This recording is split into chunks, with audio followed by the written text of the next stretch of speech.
tackle some Midlands news and history-making news, in fact. Yeah, history-making from Midlands Hurricanes, who defeated Workington Town 24 points to 22. That was their third victory over Workington this year, and really a changing of the guard, we could say. The Midlands have worked really hard this year. They've had money invested into them. They've brought in a top-quality side. Obviously, they invested in the coaching staff last year with Mark Dunning and Lee Beattie, and it's good to see that the club's going in the right direction, and it makes for an incredibly exciting finish to the League One playoff. So, Craig, we've had a little look at how this is all sort of unfolding now. So, Keighley are playing Rochdale this weekend. The winner of that into the final, right? Correct. The loser of that plays against either the winner of Hunslet versus the Midlands. So again, knockout rugby between Hunslet and Midlands this weekend. So they'll be playing either Rochdale or Keighley in the next round. Well, I think Hunslet has been a formidable force as well. So Midlands got a tough challenge ahead of them, but they're really up for it, And like you said, we compare the Midlands results this year, the campaign they're having this year after a bit of an unsettled season last year, night and day. Mark Dunning's done a cracking job, so we'll be backing them all the way, and good luck for Hunslet.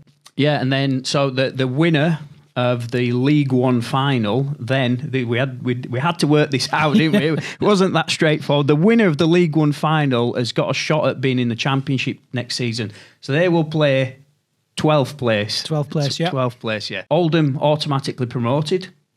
2 teams dropping out of the Championship. Which at the minute looks like it's going to be Dewsbury and Whitehaven. At the minute, yeah, but it could be Barrow. They're in the mix as well. Swinton are there as well. So the 12th place side in the Championship will play almost like a knockout game to see who gets that final spot in the Championship as the RFL restructures the leagues and starts to even them up. Obviously, we've got a new club coming into League One next year. It could be either Goole Vikings, Bedford Tigers or Anglian Vipers. So they're going to be adding an extra club. Bramley side as well, was there? I think that... No. Some other Leedsy type team. I think there was interest from a few different teams early on, but yeah, so they'll be evening up the division next year by bringing an extra club into League One, dropping 2 out of the Championship for an extra year, and then I think they're going back to a middle 8 sort of system. What the aim is to make the Championship an exciting competition in its own right. They've upped the prize money for coming top of the Championship because, let's face it, there's going to be very little movement to and from the Super League, for the foreseeable future. Yeah, which is a little bit sad, isn't it, really? It is sad. If you look at it like that. But I suppose it's all about getting your house in order outside the playing field, and yeah, that's the model we're in now, so that's what it is. I'll go a step further and say it's all about getting your sport in order. Because, this is for the bigger picture, isn't it? Yes. And to be fair, I do agree with most of it. But we've discussed that on the show before, haven't we? So I don't think we'll get back into that. Okay, so really exciting run-in for the Midlands Hurricanes. We're going to keep a close eye on that. And we checked in with head coach Mark Dunning prior to the show. And so, Mark, just give us a little bit of a summary of that game. Yeah, it was, it was toe-to-toe. It was a really, really close-fought game by 2 really committed teams. And 2 teams that wanted to progress into the next round of the playoffs. But, it was far from comfortable at times, but we're really delighted with the fact that we got the win and move on to the next round.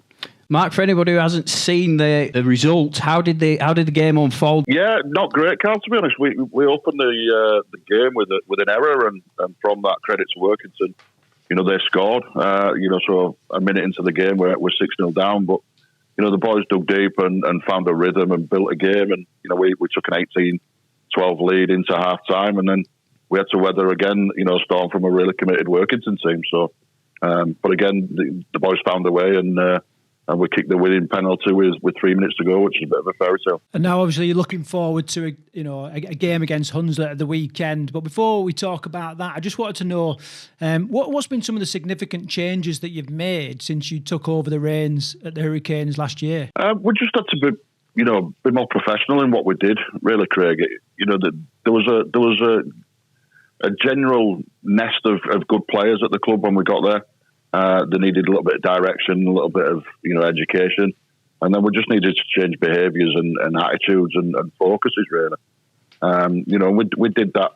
And you saw in spurts last year, we picked off some really, really good wins. But then when we went into pre-season this year, we spoke about consistency and, how we make consistency work for us. So a really, really big ethos has been our culture and what we're about. And Mark, do you have sort of a leadership group within the club? Is a certain set of players that have really helped sort of drive that winning mentality forward?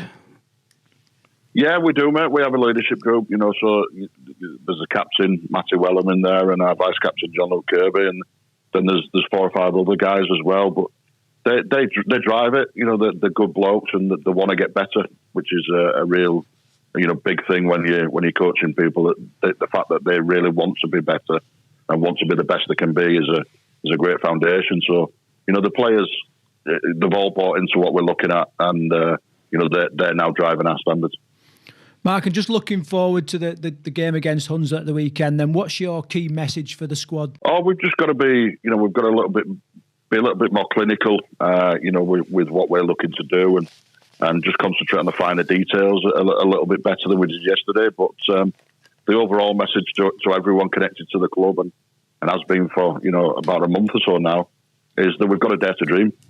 We set out with a plan to get to the playoffs. That was the aim at the beginning of the season, and really had to hammer on the fact that it wasn't job done and season over. It was box 1 ticked, and when we was 5 games away from being a championship club, and we're now 4. So if we dare to dream and we look after what we can control, then who knows? Crusaders showed last year that anybody can have a good run in the playoffs, and why can't that be us?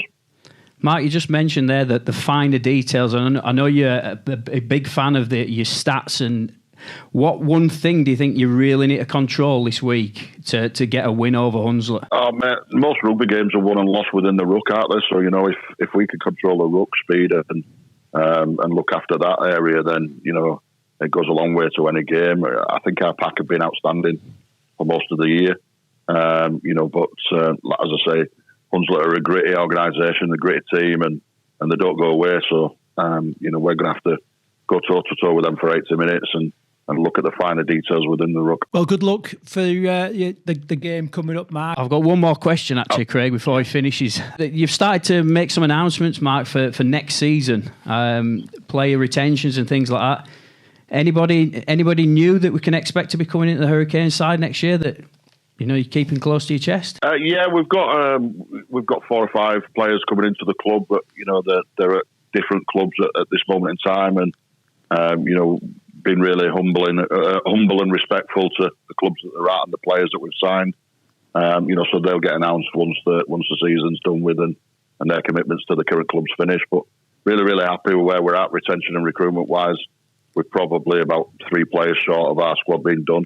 So we've got a lot of our work done quite early. A lot of the lads we wanted to retain, and so far we've managed to do most of the lads we wanted to retain, and we're still in talks with 2 or 3 of them. So should we get them retained and the 4 or 5 coming in, then we're in a really good spot. And Chris Cullimore's been added to the coaching squad this next season? He has, Carl, yeah. I mean, you know Cully as well as anyone. He's been a stalwart of the club. He's been at the club for a number of years in different spells, and it's just rewards to what Cully brings to the club. He's still going to be signed on as a player as well, so he's available, should we need him. We've got another hooker coming to the club in the off season, and we've obviously got Danny Barco as well. So Cully will be registered as a player and available whenever we need him, but he's also, he's been doing a little bit of work with the scholarship team at Huddersfield Giants and really got the bug for the coaching as well. So, we feel it'll add something to our coaching staff as well. So we're looking forward to that. Superb, Mark. Right. All the best of luck this weekend. Like I say, we'll be keeping a close eye on it, and hopefully you can pick up a win. Thanks, Jensen. Congratulations on the podcast. Keep it up. It's a really good watch. Cheers, mate. Thanks very much. Okay, exciting times and history making, like we said before.